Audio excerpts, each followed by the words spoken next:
Today I'm going to show you how to create this rustic farmhouse Christmas sign using layering and distressing techniques in any old piece of wood you have laying around. All you'll need are the tools that I'm going to show you and your StudioR12 stencil, and you're ready to go.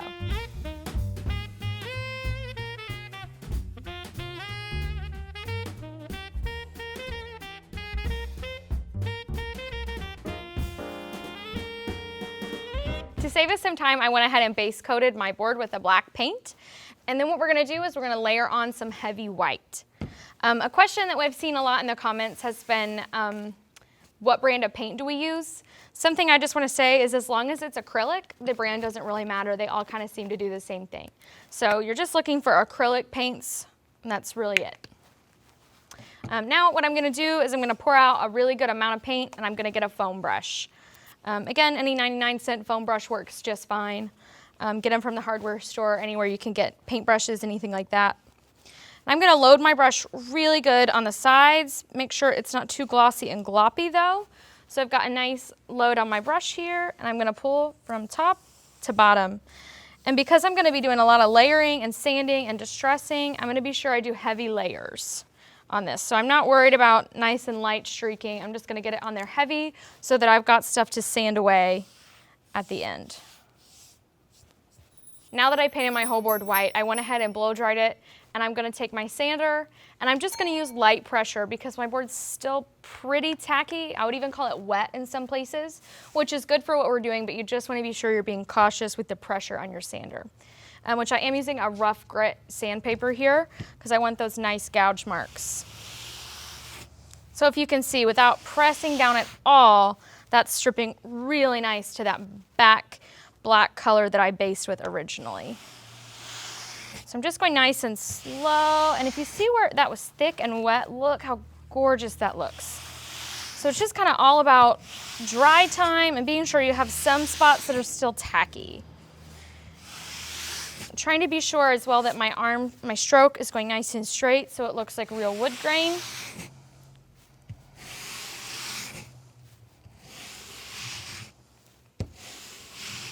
I'm also varying my pressure kind of as I'm going at this, and that's kind of going to help leave some white and pull some black.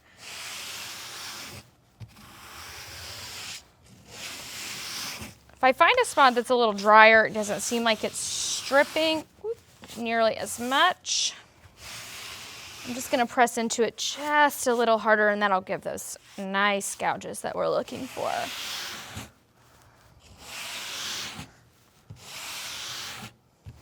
Now that I've sanded the whole board, I'm just going to go ahead and make sure my grain's going the right direction.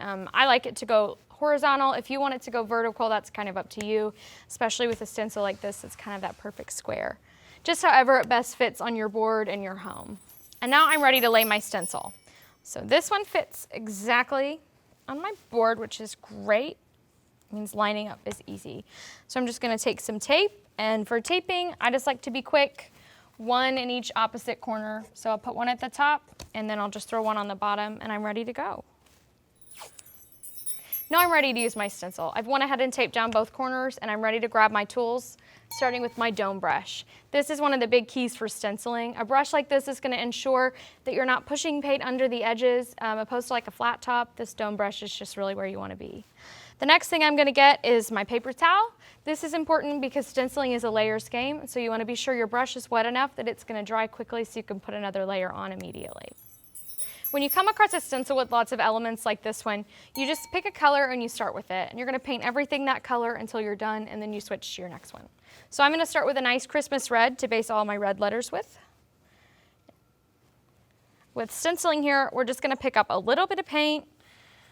I'm going to be sure I do that off my board so I don't make a mistake. And we're just going to swirl off, where I say you can like kick your brush back just until you have like a dusty coat here. I think that might be even a little bit too much. Yeah, that's better. Okay, so nice dusty, and then you're going to come along and you're just going to swirl. Swirling is great because it has nice control. You can really see what you're doing, and you're making sure that you're not like with stippling or something, that you're not pushing paint underneath your stencil. And as you can see, even though I used very little paint on my brush, just that little paint, how far it goes. even with, I would consider it a minimal amount of paint, I'm able to do that entire section of the stencil really effectively with no bleeds underneath. Yeah, and actually as I look at this, I'm not sure that I like how pink this paint is turning out. And that's just a great thing about a Mylar stencil opposed to a vinyl. I can pick it up and peek, and then if I don't like it, I can just lay it down and change my direction. So I think I don't like as dark as this paint, so what I'm gonna do is I'm just gonna use this palette knife for myself. I'm just gonna pull in a little bit of these two colors and mix them really quick. Since I kind of already like that they might be layery, I'm not gonna mix them too much. I like that it might be a little streaked. And we're just, again, you're gonna rub all that paint off your brush because it goes a long way. Okay, and now that I finished this red, I'm just gonna show you the difference. I went ahead and left the word Christmas, that pink color. I'm gonna show you why I used that darker. Just really gave us more of a Christmas tone, which was what I was looking for, opposed to this like lighter, brighter, springy, summery color. So I'm gonna go ahead and paint over it now with this darker red that I mixed up. Again, I just took my lighter red and I just added some darker to it because I liked where it started. I just thought it was a little bit too candy cane and I wanted warm farmhouse. Now I finished that Christmas, so I'm just gonna throw my brush over here in the water and let's just peek at it and make sure. Yeah, I really like the way this turned out now. So I'm gonna go ahead and move on to my next step. If you saw right there, I got some of my red into a line that I wasn't intending on being red, but I actually had a plane in my head and I knew I was painting it black, so I wasn't so much worried about taping it off. The black will cover that red easily. What won't cover is the black on the red. So I'm gonna tape off the stuff that I want red, and that way I'm protecting it, so I'm not creating more work for myself in the end by having to come back and try to cover black with red. So I'm just gonna go ahead and actually want a little bit more tape down here as well. Just, that's kind of close. So just one, and I'm not gonna press it down really hard anywhere except for the edge that's kind of along right there. I'm just gonna bray it right along that top edge. And then I should be good to go. So again, just getting a dome brush and rubbing my brush off on my paper towel. If you're using a stencil that has long lines like this one right here, one of the great things you can do, since long lines tend to move, you can just stipple. And you're not throwing your brush into your board so much, it's just letting it bounce off the board and back into your hand. That'll keep you from forcing paint underneath your stencil just because of the way or the amount of pressure you're using.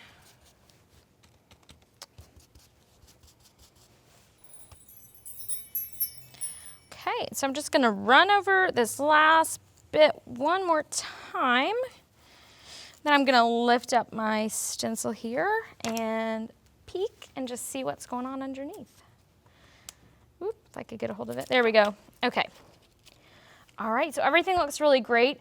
I went ahead and I was okay that I got a little black on those tires. I think it gives it a nice shadow that I was really looking for.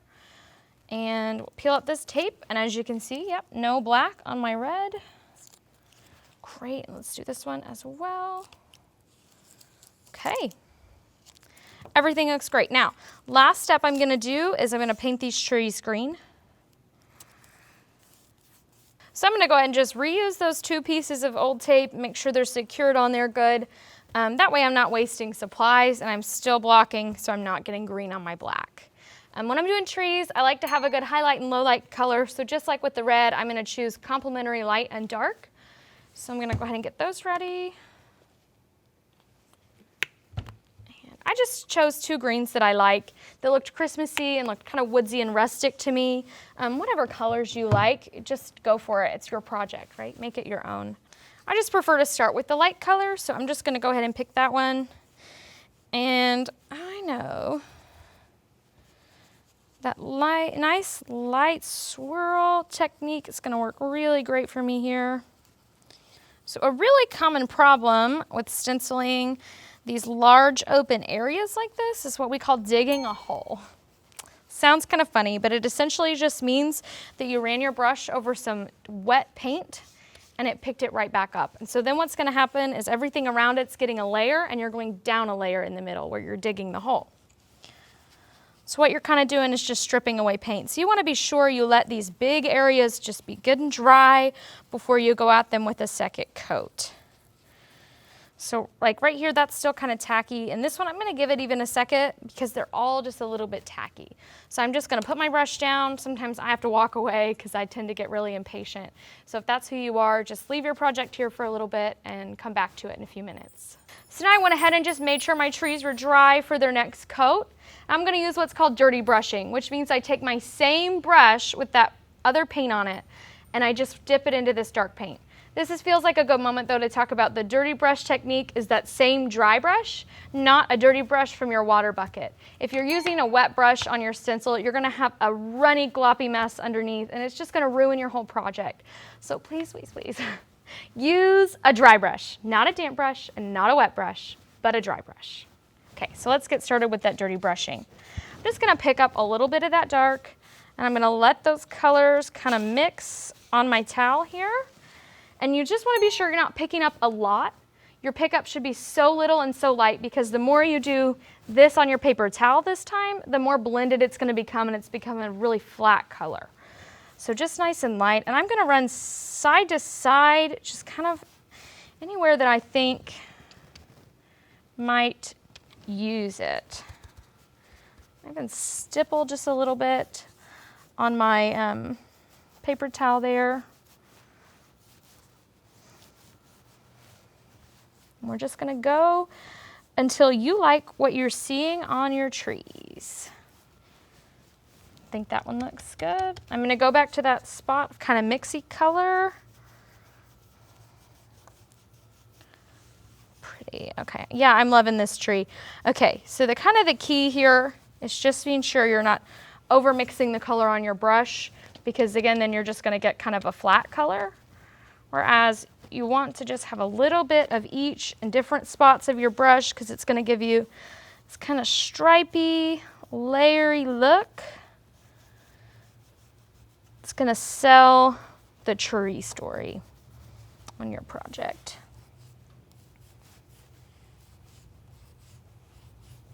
Okay, and I think we're good. Now I'm ready to do my stumps.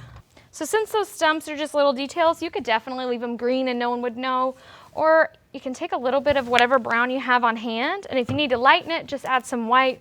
If you want it a little darker, add some black, which is what I'm gonna do. Mine's just a little taupey. I'm just gonna add a couple little drops of black there. I'm gonna take a smaller dome brush since I'm doing kind of a detail bit here. I don't want too big of a brush. Just gonna mix this so I kind of have a dark brown. It's not my favorite color ever, but again, it's just that nice little detail that separates the stump from the tree. And then I'm just gonna rub it in. I try not to swirl too big so I don't turn any of my beautiful greens into brown. Just keep it going here. All right. See, that looks great, yeah. I'm gonna do just a little more on those teeny tiny ones. It's not translating as well. Okay. Then if you notice, I did get just a little, I did just get a little bit of the brown on that green, if you noticed that. So I'm just gonna use my water trick. I'm just gonna take water and wipe it off, no big deal.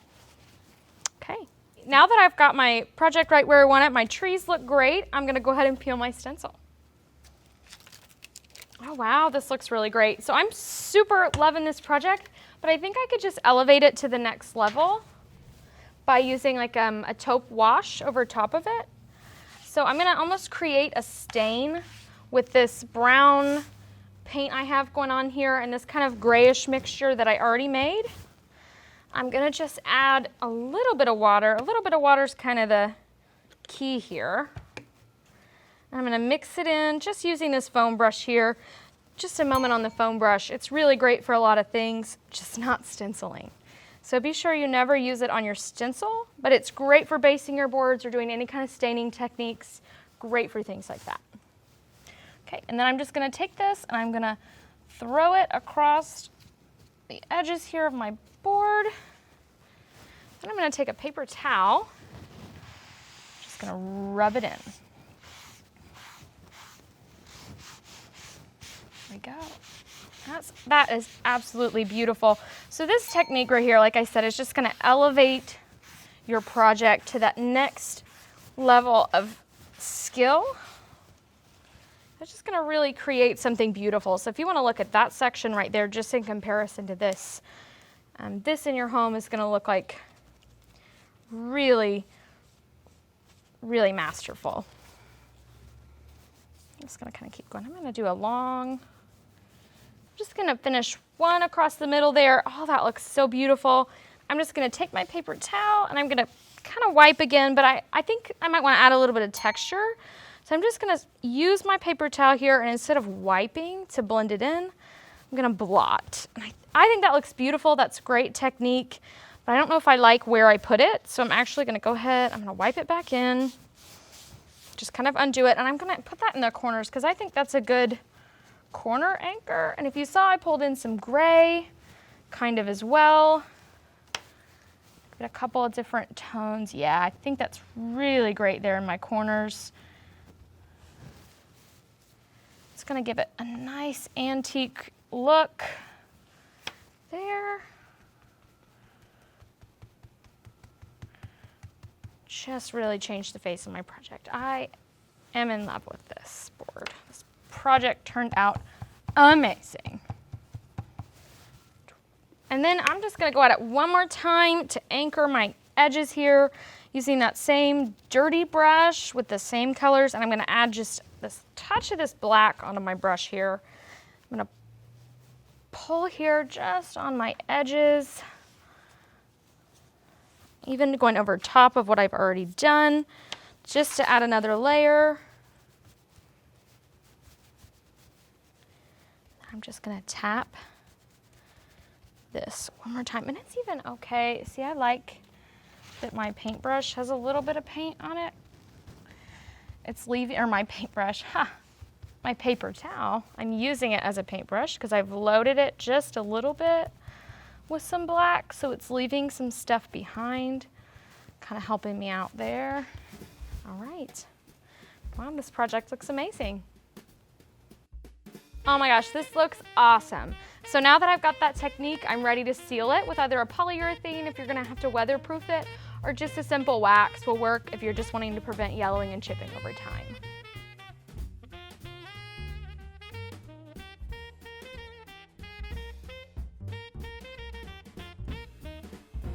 If you enjoyed this video, please like and subscribe so that you don't miss out on any future projects, pro tips and tricks, or more from StudioR12. Thanks for watching. Happy crafting.